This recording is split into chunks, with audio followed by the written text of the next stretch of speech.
கர்த்தருக்கு ஸ்தோத்திரம். இந்த வல்லமை நிலையினூடாக இந்த சாட்சியை சொல்வதற்கு, உங்களுடைய சாட்சி சொல்வதற்கு இந்த தளத்தை திறந்திருந்த தேவனுக்கும் டிரெக்டருக்கும் அசிஸ்டராக இருந்து கடமை செய்யும் சகோதரியையும் தேவன் மேலும் ஆசீர்வதிக்கிறார். நான் தொடர்ந்து சொல்லிக் கொண்டிருக்கிறேன். நான் அங்கே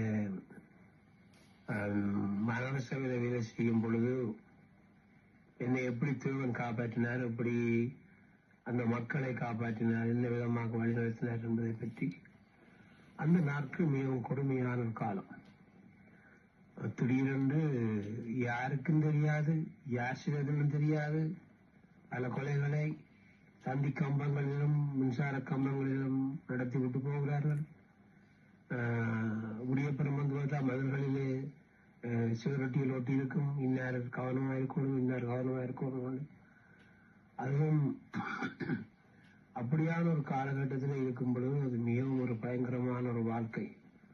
அப்பொழுது உள்நாட்டு உற்பத்தி மாத்திரம்தான், வெளிநாட்டிலிருந்து பொருட்கள் இறக்குமதி செய்வதில்லை. ஏனென்றால் உள்நாட்டிலே பொருட்களை உற்பத்தி செய்ய வேண்டும் என்று சொல்லி மிகவும் கவனமாக இருந்தபடியால், அரசாங்கம் இருந்தபடியால் மக்கள் சரியா கஷ்டப்பட்ட காலம். ஆனால் யாழ்ப்பாண மக்களை பொறுத்தவரையில் விவசாயம் இருந்தபடியால் அவருடைய கஷ்டம் அவ்வளவுதான் தெரியவில்லை.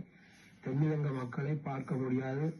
அவர்களை எல்லாம் பார்க்கும் பொழுது எலும்போல் தெரிகிற அளவுக்கு அவர்களுடைய வாழ்க்கை லைஃப் ஸ்டைல் இருந்தது. முக்கியமா என்னோட மாமா அங்கே தென்னிலங்கையில திருமணம் செய்திருந்தார்.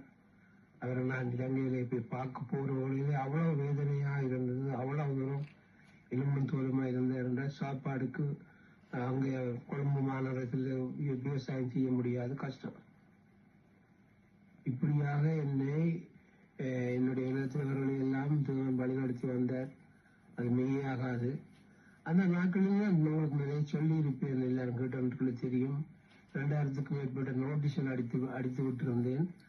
அந்த நோட்டீஸ் சில வழியிலே எங்களுடைய தவத்தின் பையிலும் அந்த நோட்டீஸ் கிடைத்திருக்கலாம். சுதந்திரம் அங்கே ஆரம்பமாகிறது சொல்லி நோட்டீஸ் அடிச்சிருந்தது. அப்பொழுது தவத்தை தெரியாது. தவம் பக்கத்து வீட்டுல அந்த பாலக்கோட்டையிலே நாங்கள் ஊழியம் செய்த ஊழிய இடத்தில் இருந்து பக்கத்துல இருந்தார். அடுத்த அளவுதான் நான் இருந்தேன். இப்பொழுது அவர் கத்தருக்கு இவ்வளவு தூரம் ஊழியம் செய்தார். அதற்கு கத்தருக்கு சோத்திரம். இப்படியாக இராணுவத்தில் தான் கூடுதலாக திரிவார்கள். ஒரு நாள் எங்களோட வீட்டுல ஒரு நாள் தட்டிக்குது. யாருன்னு பார்த்தா என்னோட ட்ரம்பட் சவுண்ட்ல இருந்து ஊழியம் செய்த ஒரு தம்பி தான். அவர் பொங்கஸ் எல்லாம் வடிக்கிறார். இன்னும் நாங்கள் இடம் வந்திருப்பேன். கதை திறந்து விட்டேன். அப்போ நான் இங்கே ராவே படுக்க போறேன்னு என்ன சொல்லணும்னு கேட்டா, அப்படி என்ன தேடி கொண்டிருக்கிறாங்க, நான் இங்கே படுக்கிறேன். அப்போ அவர் எங்க படுக்க விட்டு அது ஒவ்வொரு நாளும் அந்த முறையான கடைபிடிச்சு கொண்டு வந்தார். தெரியுதற்கு ஆபத்து இருக்குன்னு சொல்லி அதனால அவர் குடி வருட்டார் அவரோடு.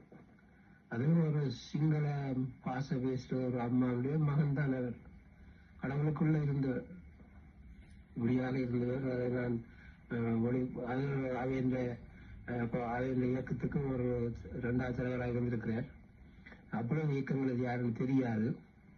இப்படியாக பல பிள்ளைகள் இப்படியான வழியிலே போவதற்கு இருந்த வழியிலே நாங்கள் பாடிய பாடல்கள், சொல்ற சாட்சிகள், நாங்கள் செய்த பிரசங்கங்களூடாக வாலிப பிள்ளைகள் அதிலிருந்து போனவர்கள் திரும்பி வந்திருக்கிறார்கள். திரும்பி வந்து வெளிநாட்டுக்கு வந்திருக்கிறார்கள், காப்பாற்றப்பட்டிருக்கிறார்கள், அடி வாங்கி காப்பாற்றப்பட்டிருக்கிறார்கள். அப்படியெல்லாம் நடந்திருக்கிறது. தொடர்ந்து இந்த சாட்சி இது இன்றோடு இல்லை, நான் மாதம் வரை சொல்லிக் கொண்டே இருக்கிறோம். தேவன் தான இந்த சாட்சியை கேட்டுக்கொண்டிருக்கிறீர்கள். எல்லாருக்கும் உங்களுக்கு நன்றி. தொடர்ந்தும் தேவனங்களை வழிநடத்துவாராக. ஆமென். தங்கச்சிக்கு நன்றி.